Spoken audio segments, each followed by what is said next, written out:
I'm going to talk a little bit about team makeup, roster management, and kind of the challenges that we face of putting a team on the field, because it is changed.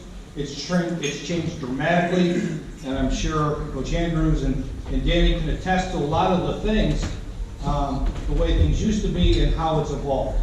And really, I was fortunate to be a part of the National Football League for 17 years. Where everything is very regimented, okay, and everything's very organized and structured. And I've been out of college football for 11 years before I came here with Coach Norvell. And what has happened to the makeup of college football is amazing to me. And so I think that it's a challenge for the head coach especially, trying to manage that roster, manage the personalities, and the system that's in place. When I started out in this profession, it was you dealt with the high school coach because they were the most influential person, rightfully so, because they always had the young man's best interest at heart. But the system has changed, and sometimes not necessarily for the better for some of the higher recruited kids. And you know, we're trying to put a team together that's balanced. Okay, we're trying to balance our classes. When we got here, things were a little bit uneven as far as the makeup of our roster. And I'm not talking about talent. I'm just talking about number distribution. Okay. And so you're trying to manage 85 kids over a five-year span because of redshirt. We got here in 2020, there was 57 players on scholarship. Okay? 24 of those players are no longer here. Okay?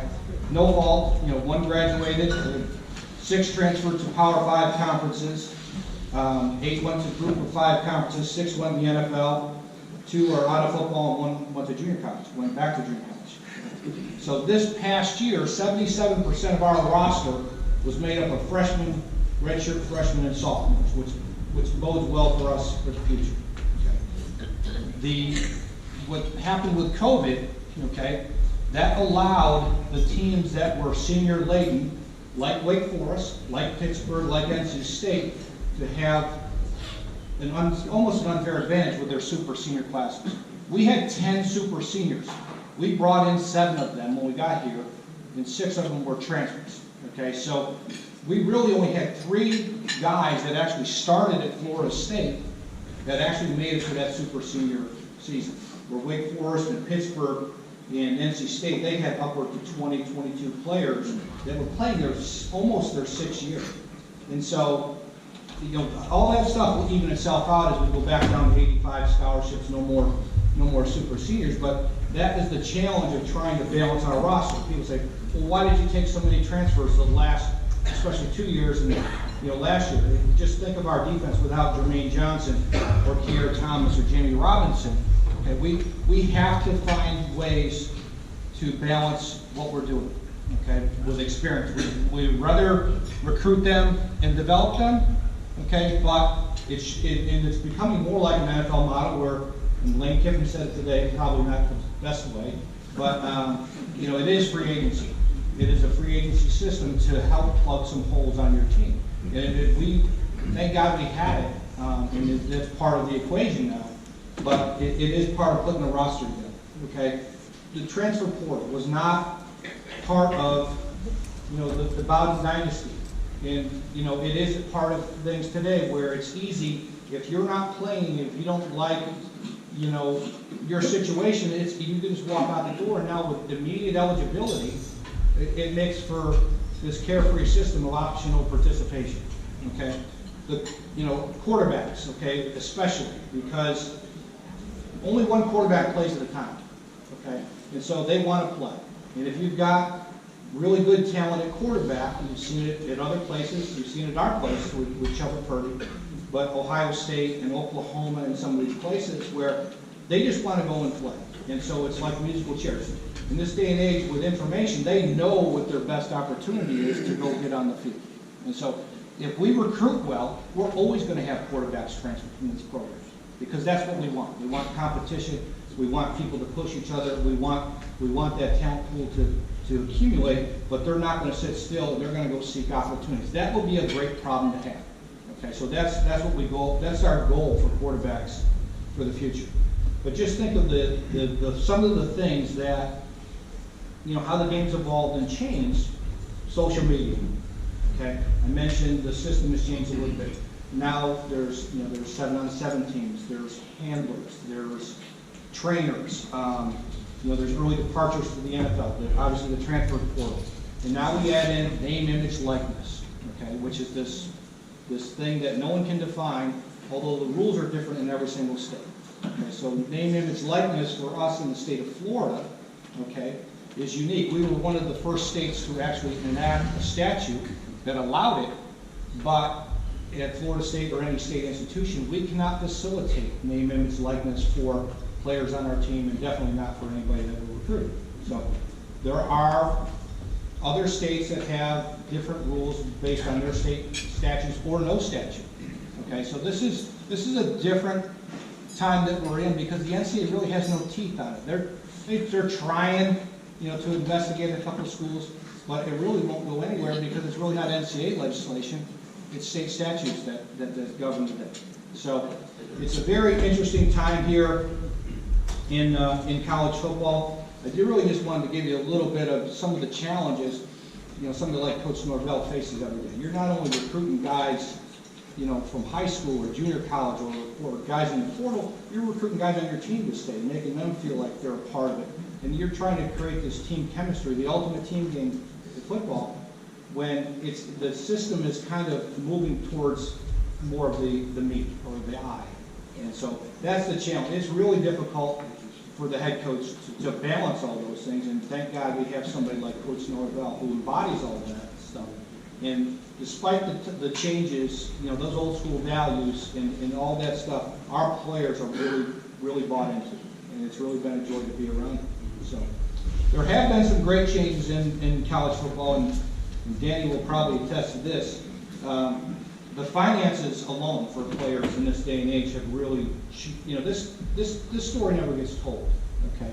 And I think it should, and I thought this is where the NCAA kind of failed in some of their defense in going into the name, image, likeness. So a few years ago, they created miscellaneous cost of attendance spread between their actual cost and the cost of attendance, which is defined as all the other costs, travel, anticipated fees, laptops, all this other stuff.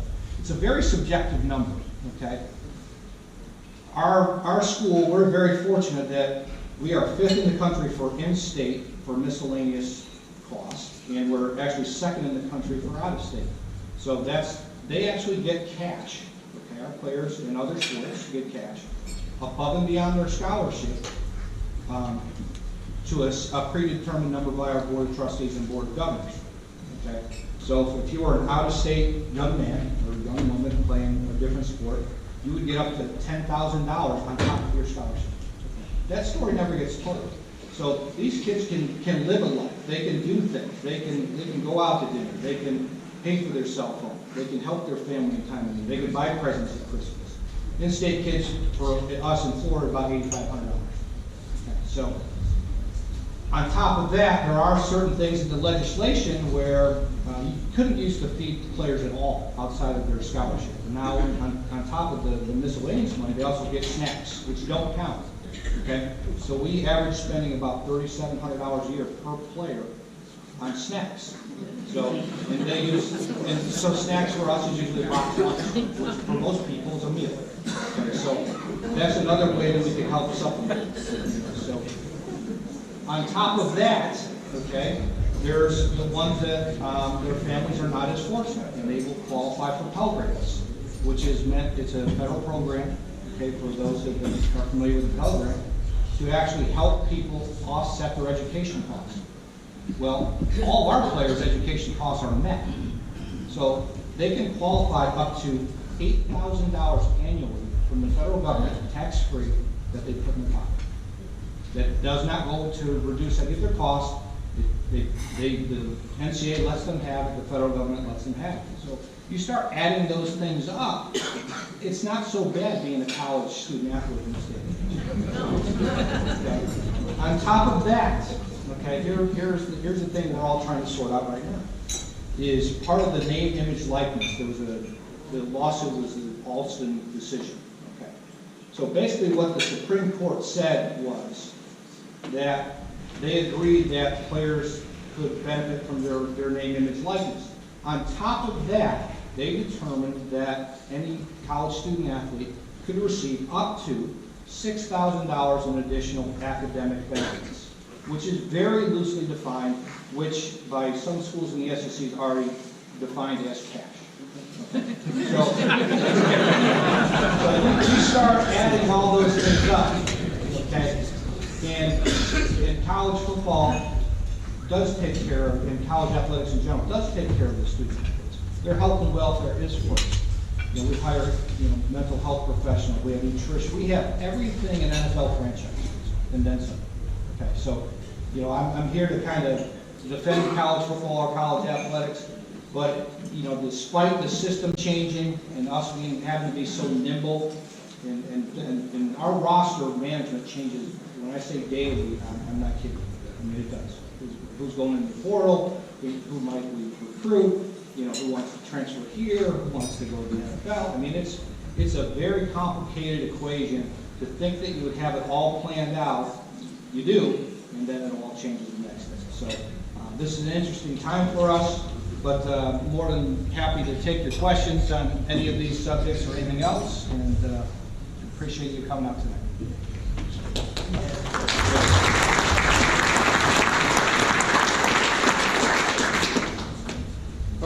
Can you update us on the present state of the NIL situation? The NIL situation? The NIL situation. Where we're at now, Rise and Spears stuff. Rise and Spears is a group of people that have formed an LLC, and there's two components to it. There's a for-profit and non-for-profit arms to this. Okay, I'm glad you asked that because I can't really direct people, but since you asked, I will comment. And so part of Florida State's answer to name, image, likeness is the creation of Rise and Spear, where people can contribute money, okay, for either profit for certain people to represent them in their business ventures, or the non-profit things like Dylan Gibbons for us, who did a lot of things within the community for a young man named Timothy, and has done a bunch of things at Christmas time for people that are less fortunate, so that helps them fund some of those ventures. But other schools in Florida, the local business people in Gainesville have formed something similar. It's almost like a chamber of commerce for people that are interested in helping Gator sports. This is our answer to that. Just one more. Time for one Yes. more. Yes, that's it. I'm going to ask a question, probably can't answer, but I'm going to ask it anyway. The latest on Kenny's situation? Kenny Dillingham, I assume that's who you're talking about. Yes, sir. Has an opportunity to go to the University of Oregon. He has not decided. He's with us here, and so he's working through that. Obviously, Coach Norvell was instrumental in getting his career started in Memphis and here in Arizona State, and we'll see how he works through his decision-making process, but obviously we'd love to have him back. Thank you all.